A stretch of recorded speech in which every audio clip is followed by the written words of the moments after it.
yeah, this is a platform for mummies. We come together every episode speaking about issues that affect mummies and just for a little downtime so we can interact with you guys. Luisa, how have you been? I've been alright. I missed recording, but I've been well. There's so much going on in this little life with the little human around the house, so many things happening, but I've been fine. And yeah, I'm glad we're back to recording. Hopefully, we don't take another break, but I'm glad we're back to recording. And thank you so much for joining us. It's awesome that you guys have stuck through us and, are still watching our content. Like I said earlier, um, we're here for mummies. So we wanted to jump into this one topic, and it's something that you might have heard about before. I know I hadn't heard about it until after I had my baby. So maybe you heard about it, maybe you haven't, but if you haven't, then you've come to the right place. Um, Today we'll be talking about the fourth trimester, what is known as the fourth trimester. And this is like the first 12 weeks of your baby's life after birth. So we'll be delving into that today, explaining a bit about it, what to expect, and all of that. Those are the things that we are looking to speak about. So they say everybody goes through this phase. I know for a fact that I did, because when we look at what characterizes this period, I can definitely tick the box and say tick. So for you, Louisa, what stood out the most during this fourth trimester? Um, there's so much that goes on with the fourth trimester because I feel like we don't really understand exactly what happens, but there's so much that goes on. Overall, if my brain goes back to those first few weeks, um, honestly, it was about healing because obviously I underwent a C-section. So the healing part was one of the most straining, but also the life change that happens the minute a baby comes into your life. The not being able to sleep at night because someone has to be fed during the night, making sure you have to change the diaper, having to change everything about your life, your whole lifestyle obviously just changes within moments. So even regardless of the fact that when you're pregnant, you're thinking, oh, I'm getting ready. When the baby is here, this is what I'll do. This is what I'll do. You kind of you make certain plans. But once that baby comes in and it's the first few days or the first few weeks and you're trying to adjust life with a new life around you, that's when you start realizing that, oh, things actually have changed within Yeah. the household. So there were so many things, but something that comes on top of my head right now is obviously me having to heal and the baby having to accommodate the baby within my life. And also, I think something that just I just thought of right now is the first few days of having a little baby are so hard.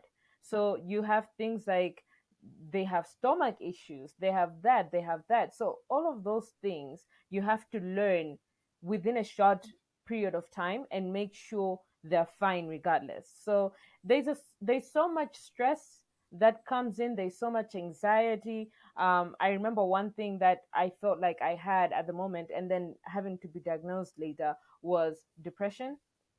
And yeah, not having to off like on top of everything, just not being able to connect with your baby like the movies say.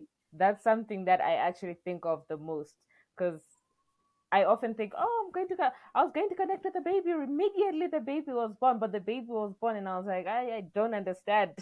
I don't understand who you are. I don't know what you're doing in my life, but okay, cool. So yeah, what about you? What were the few things that actually stuck when, during the I first think few weeks of having a baby? I think you mentioned most of the things. For me, it was sleep because the child, um, I think because the child was born early hours, she thought, you know, that's nighttime for during the day. So I remember like I would sit up for like hours, and in the afternoon she would sleep like a baby when I'm awake while she was a baby. So it was that. It was the connection, like you mentioned. It's not like the movies. I don't know. Maybe for other parents it is, but it really. When I got home, I was there. The connection was now there, but it really was not like the movies. Another thing that you mentioned was the depression thing. I was never diagnosed, but I think I went through it because it took my husband actually coming to me and saying, "Hey, what's going on with you?" for me to say, "Okay, I think I was in a funk and I think I need to get out of it now." And yeah, but these are some of the things that we plan on talking about today. So the next thing Yeah. that I wanted us to talk about was the characteristics, and we've already mentioned some of the characteristics or things that you can use to identify this period of your baby's life. So for baby, it's going to be a lot of feeding. So the baby will, and my baby used to drink a lot of milk, like a lot. She used to feed a lot. So it's a lot of feeding, and there's going to be a lot of pooing. And when it comes to poo, I think maybe we're going to do a special poo episode when it comes to poo. And for me, it was such I don't know, like, I didn't know all these things. And now I know a lot about poo. So it's that. Then it's the learning to soothe your baby because babies are gonna fuss a lot, and Louisa did touch a bit on that on colic. Maybe that's also another episode on its own.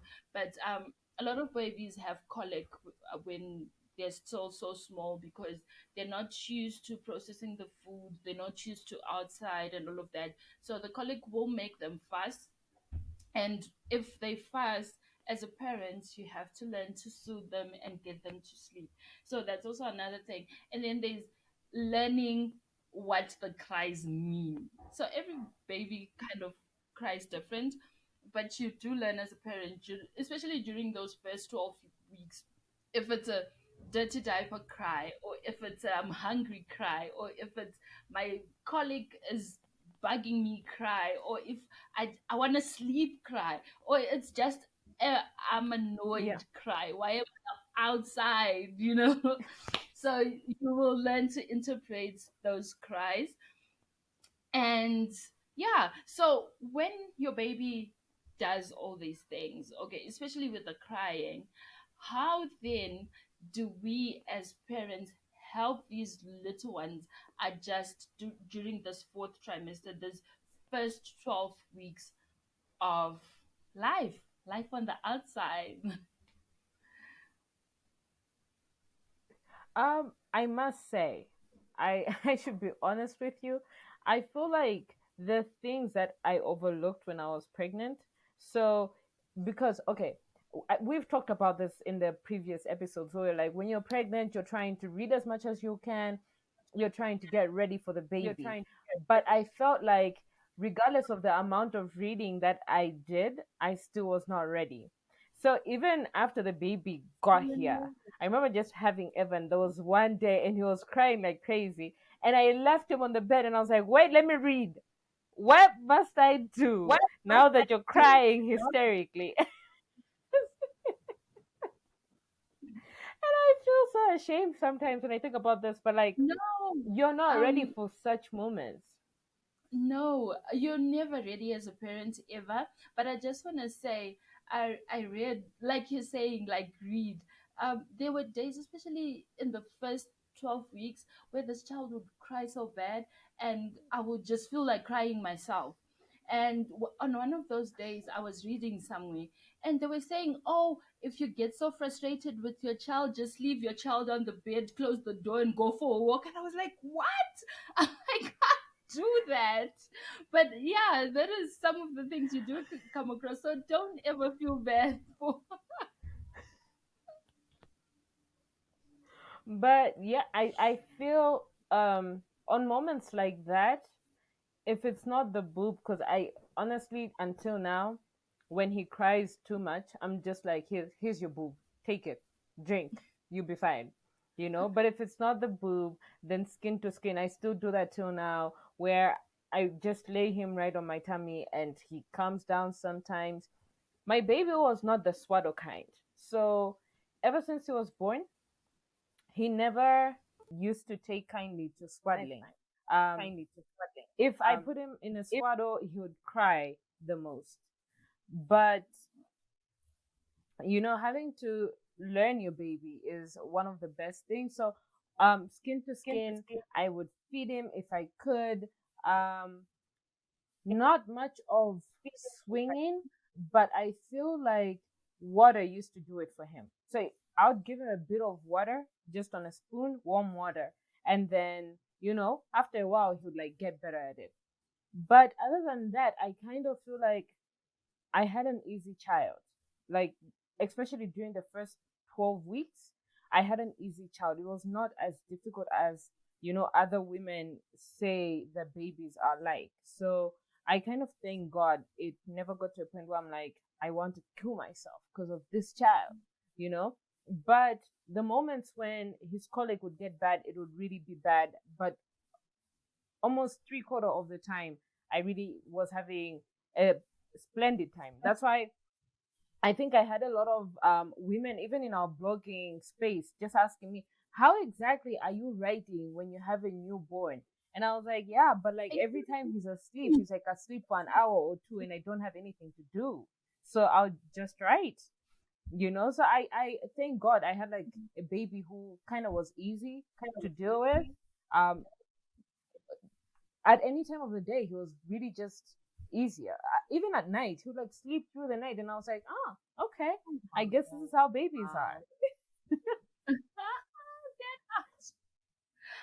Up until now, I will jump around and celebrate if my child sleeps through the night. She does not. She never has been that baby. And for me, Till now, I used to put her on till now, and she's like a toddler now. Yeah. And even putting her on my back, that used to soothe her. It was that or the breastfeeding. My back used to soothe her, and up until now, she's like big, but she'll come and jump on my back because the stuff is just she just loves to be on this back. So for me, like you say, children are different. So different tactics will work. I do know at one point when she was still very small, my mother used to say I must give her a warm bath. Like if she passes a lot, I must put her in water. She does like water, but yeah, never used to do the trick then. So she's not in the water for a long time kind of person. But if you are giving her a bath or whatever, it does seem to calm her down during that time. So I think that's the best advice. What you just say, that learn your child, and there are different tactics out there, but one whatever like you find out what works for your child and just go with that. And then you did touch on how this fourth trimester is for parents, and like I mentioned, like yeah, for me it was a bit of a funk. I think for the first 9 months actually for me, um I was one of those parents who used to wonder how you're putting out content, like with this child, because when I had my child I couldn't even think about writing. Like I was just not in that space. I could not. I literally had routine. I would wake up, clean the house, do whatever I need to do, fend for my child during the day, maybe watch TV. I used to watch a lot of TV, and then cook, sleep, do it again tomorrow. That was literally me. I didn't want to do anything. I didn't feel like doing anything. I didn't feel like trying to do anything. Like I was just in a funk. And these are just some of the things that affect parents. Like you, I also had a Yeah. C-section, and I think for the first 6 weeks, it didn't they didn't clip it properly on one end, so it was very painful on this one end. And occasionally I'll get a little bit of bleeding on there that I had to work my way around the clothes I used to wear. There's also like an adjustment that I never, like you don't think about it until you need to think about it. Like I need to change clothes. I couldn't wear Yes. pants or tights or, for the longest time because I was healing. There was also the sleeping thing. Like I said, my child like thought it was, it was fun afternoon time when it's at night and we need to sleep and a father needs to go to work in the morning, like. And she was a crier from day one. If this child cries, Louisa, she screams. It's like she's dying and she's not.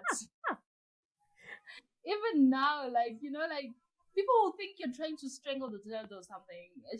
She makes noise when she cries. So like for me, that was also another But thing mine that is was the just like. same. Mine is the same because I often talk about it with my mate, where we're just like he's very emotional. Like he takes things to heart, and I can tell at this young age, because he slips and falls, and he will cry like you've killed his favorite thing on earth. You as in he's been like that since the day he was born, and I'm just like, how? Like, why are you like this? Why are you a crier like this? I honestly I don't understand how, but I feel like that's how you also learn how your baby is going to Yeah, grow up. Like I feel like those are the little signs you pick up. Like, okay, so this is how my baby is like.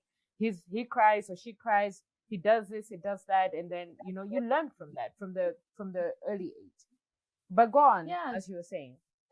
That's also like another thing for me that is it's so fascinating how you can already tell the kind of person this child is, and he's like so young, and it's the same for me, and Yeah. I'd like to think it's the same with every parent, that you can tell your child's character, the kind of, if your child is an independent person, or if clingy or loud and outgoing, extroverted or introverted. You can tell, you can kind of pick up, and I'd like to think it will play out like that.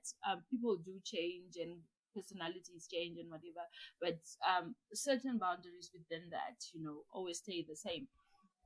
And another thing that I wanted Yeah. to point out was that during these 12 weeks of trimester 4, um, for parents, I think it's really the time where it finally sinks in that you're responsible for a whole human being now.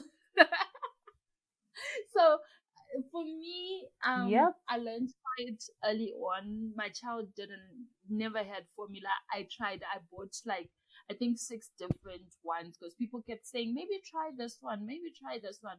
She did not like formula. She never drank it, and she didn't like to eat solids. Like I think at about 6 weeks or something like that, she started fussing a lot. And my mom, as well as my mother in law, were like, maybe she's hungry, like because she used to drink a lot of milk. And they were like, maybe it's not enough for her. So try put her on like yogurt or something like that, something solid. Or, you know, they used to say you'd make, I don't know what you call it. Like when you take millimil, you make porridge from millimil, but Yeah. the way that we make it is that you put the millimil in water overnight, and then you will that water kind of mixes with the millimil, and then you take a thin dishcloth, like a thin one, and then you sieve the water through that dishcloth. So it's still water and then you just boil it and cook it. Basically, it's so like very runny, like water. You don't even see the difference. It's like a little colored, but according to them, old wives' tales, they say it's a bit thicker than normal milk and it will fill your child a little bit. But she also didn't want that. She didn't eat porridge, any sort of porridge, even like the ones you buy in the store. She didn't eat anything except milk, I think, until she was like 9 months or something like that. She would not eat. So for me, it was also like learning that I'm now responsible for this person. If she gets sick, if she falls, if she fell off the bed once. It's I on think she you. was 9 months. She's never fell off the bed again because I think it shocked her so much that she didn't even attempt to get down the bed again in her life ever until she was capable of doing it on her own. So it's things like that. Like she gets sick, there's nobody you can call and say, hey, like come take this child for me. You can't. If you're calling, you just like, how help Yeah. me? How do I? But it's all on you. It's all on you. And I think for me that was the biggest realization that, like when it's all said and done and all the people who come to help you with this newborn, they can't stay forever. They're gonna go back and this child is Yep. yours until the day you die or the child dies or something like that. But like it's a forever thing. You God forbid. can't undo it. Once it's done, it's done. Like it's done. Yeah, That's so actually that was so kind of true. like my experience. Yeah. Yeah. That was my experience. And um wanted us to move on and speak about milestones. So like what can the mummies expect, like in this 12 months. By the end of 12 months, baby is now 3 months old. What can we expect our baby to be doing? Okay. So if you have a little person who is very active like mine was, you start thinking they can see you. That's the funny thing. But they recognize everything from your face, they recognize your voice. There's a lot more movement that they're doing, but their ears are kind of picking up sounds at that moment in time. So they will look in the direction where the sound is coming from just to like make sure they don't miss anything. That's what makes you think, oh, maybe this child can actually hear. But that's those are some of the things you will expect. They have a little bit more head control at that moment in time. And let me take this time to actually laugh at all the fathers, because the first 12 months, not a lot of men want to touch their babies. Because every single time they carry the baby and the head is like, literally, their heads are so lumpy. You get so scared. Like, are they going to fall? Am I breaking their neck? What's going on? Like, they don't have no control on the neck. So there's a little bit more head control at the end of 3 months. And that's when I think a lot more dads start getting excited. Like, oh, there's a baby. Now I can carry him or her. Because now they see that they can carry the baby and they're able to like hold their own weight overhead.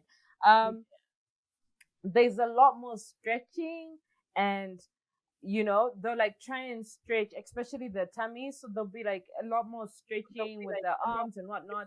So if you're becoming a mom, if you're a first mom, encourage them to stretch. I remember my mom would just carry Evan on his hands and just spin him around just to like make sure they get all that stretch, and then should pick him up by the legs, do the same thing, and it was a fun moment for them.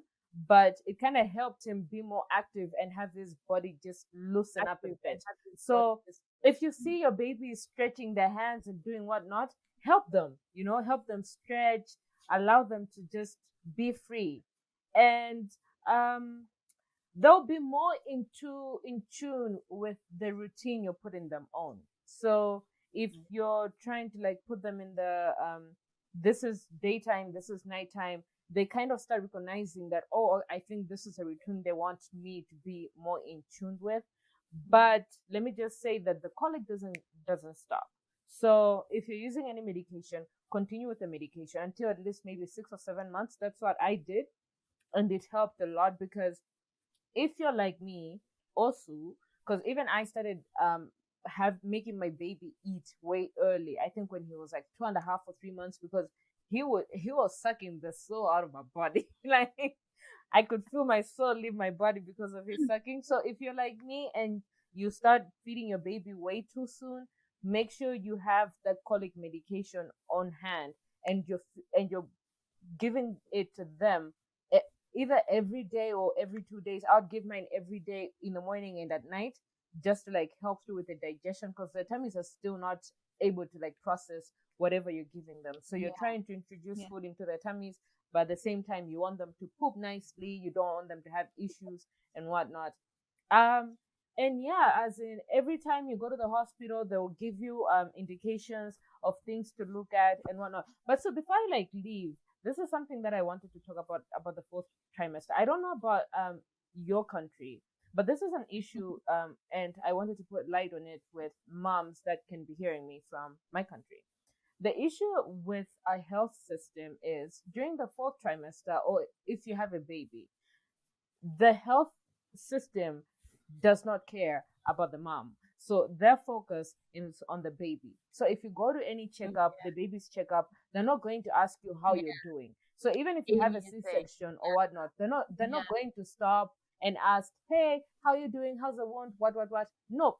All they're going to do is scale up that child to see how much they weigh. If they weigh below, they're going to scold you.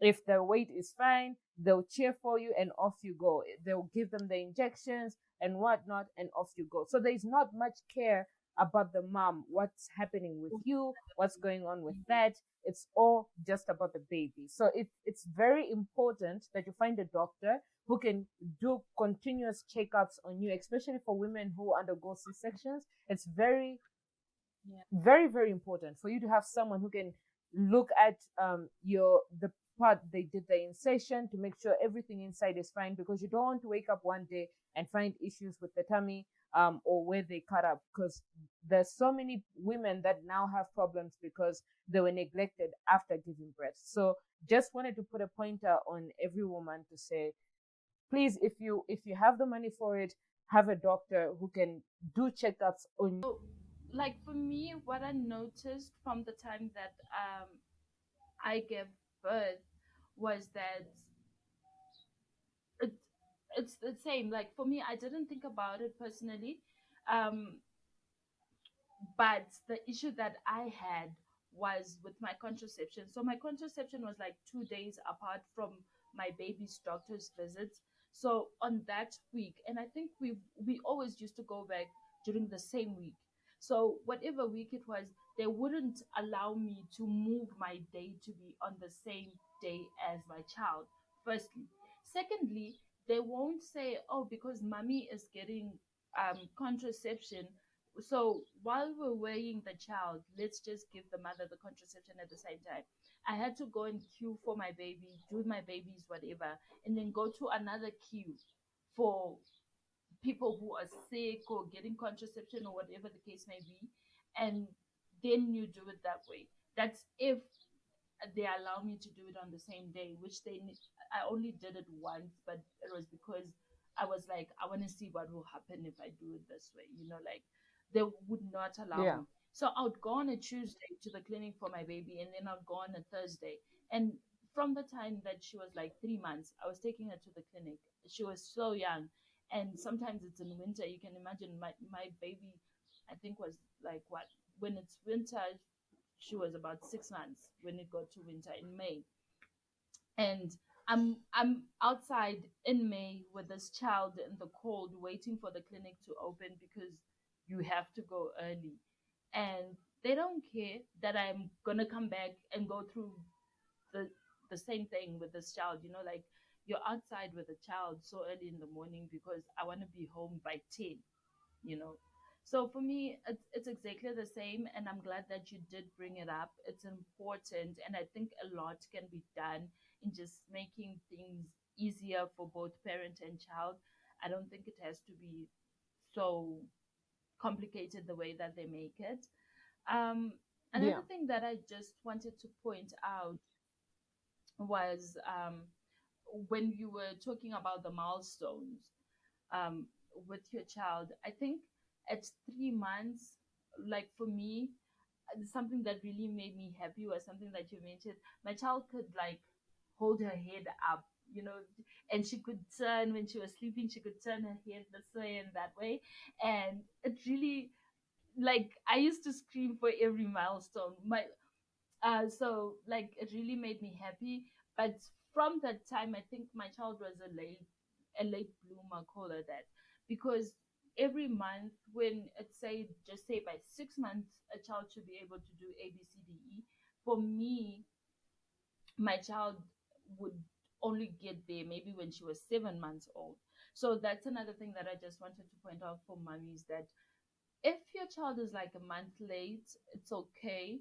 Um, Only worry when maybe it's 3 months late, and then maybe start worrying and take your child to the doctor and whatever. But it's perfectly normal for your child to hit the milestones a couple of weeks late, a couple of weeks early. There's nothing wrong with that. And don't panic and kick because you're thinking there's something wrong with your child. Your child is fine, unless you notice something, or when you take them to the appointments and the nurses or the doctors tell you, okay, this is something we must worry about, then you're probably fine.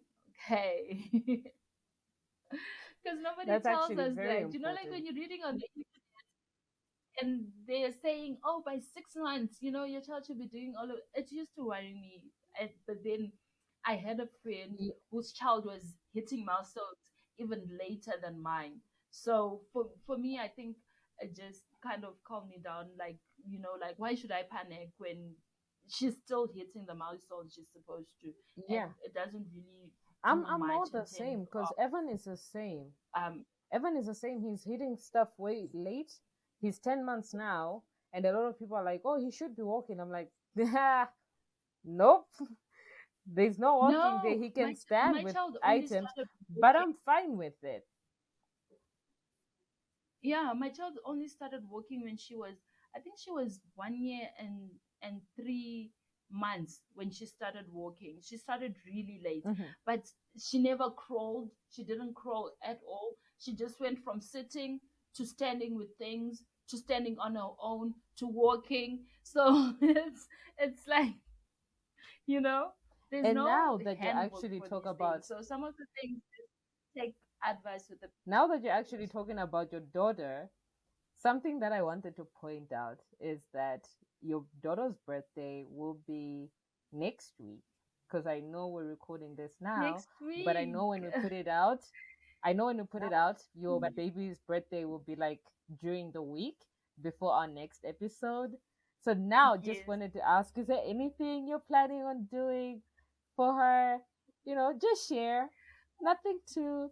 You Um, can send me a cake, I as in, you can send me a cake here and I'll eat it on her behalf. yeah. I'll send you virtual cakes.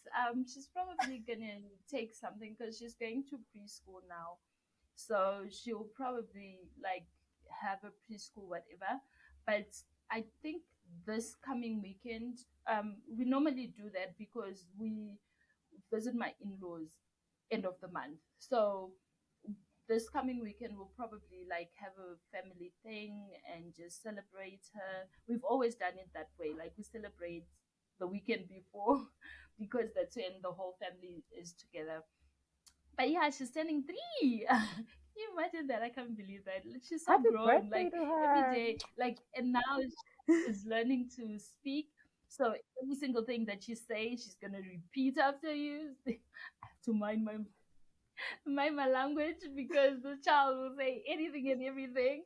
But yeah, it's just so grown. And I think this past couple of weeks, I've just been, wow, like taken aback because I keep saying, wow, she's big, like she's not so big. And people will probably think I'm crazy, but she's big.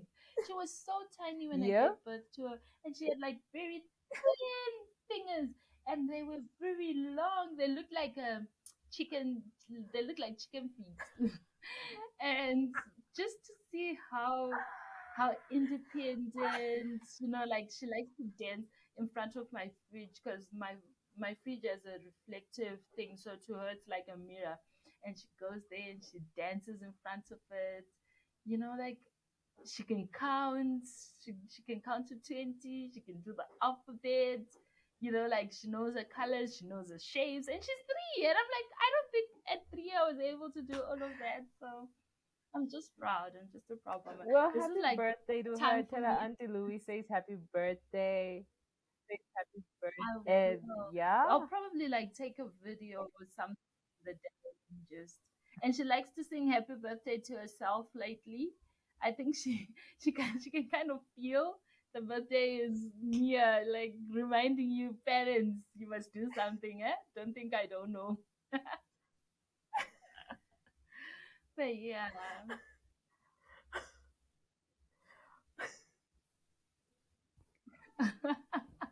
Ah, Louisa. No, because I'm thinking about it, and you've said she's turning 4, and honestly, I feel like the days when I'm just like, I want Evan to be so grown, where, I don't have to carry him. I can just, when we're going places, he can walk on his own and whatnot. Because the bigger he's getting, the more heavy he's getting, and it's so bad because I can't even like take a carry on and put him on my front because it's too heavy. I have to put him on my back. When I put him on my back, if I have to, and this is the part where I'm like, Jesus, just bless me with a car. Like I can't be carrying this child everywhere. I need a car to like move around to this child. But like I want him to walk on his own so badly that that's how I remember that your baby's birthday is coming up. I was like, oh, wow, like she can walk on her own. Wait, She's not you, being carried around you, everywhere. you But you make know what? you make We take the blessings day by day. you made me laugh so bad. This child loves to be held. Like she's big, but she'll come and be like, carry me.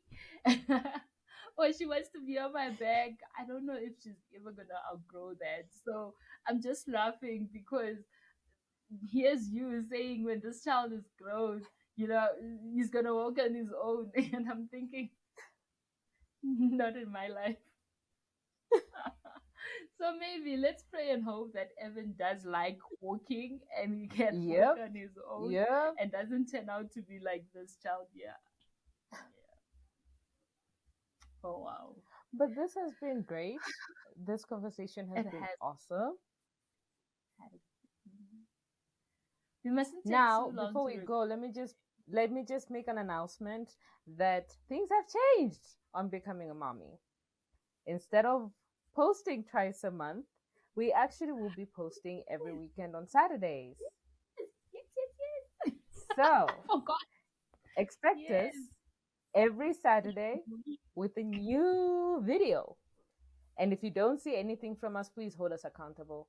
Um, Obviously, yeah. So hold us accountable if we don't seem to, But that is a new plan now where we upload every Saturday. So every Saturday there'll be a new video on our channel. Yeah. So don't get tired of us. You know. Hopefully, yeah, you won't get tired. Anyway, so back to you. Keep coming back. Keep coming back. Yes. Yes. I totally forgot about that. Yes. We will be coming to you, like Louisa said, every Saturday. So keep your eye out and visit our channel, share our social media, follow us. And, we want the numbers. Yes. Tell other mummies, tell daddies too. Everybody come. Yeah. Have fun. Let's talk about our kids and laugh at them. I hope my child doesn't kill me when she gets older. But anyway, she doesn't know any better now, so we're gonna go with this for the now. But yeah, thank you so much, you guys, for hanging out with us, for staying with us as long as you have. We've reached the end of this video, and like I said, subscribe, like, comment, so that the algorithm likes us and shares more of our videos with other people. And tell your friends, share the page. Don't be selfish. Come Yes. laugh with us. hope other people come laugh with us too. So until next time, guys, see you next Saturday. Bye, guys.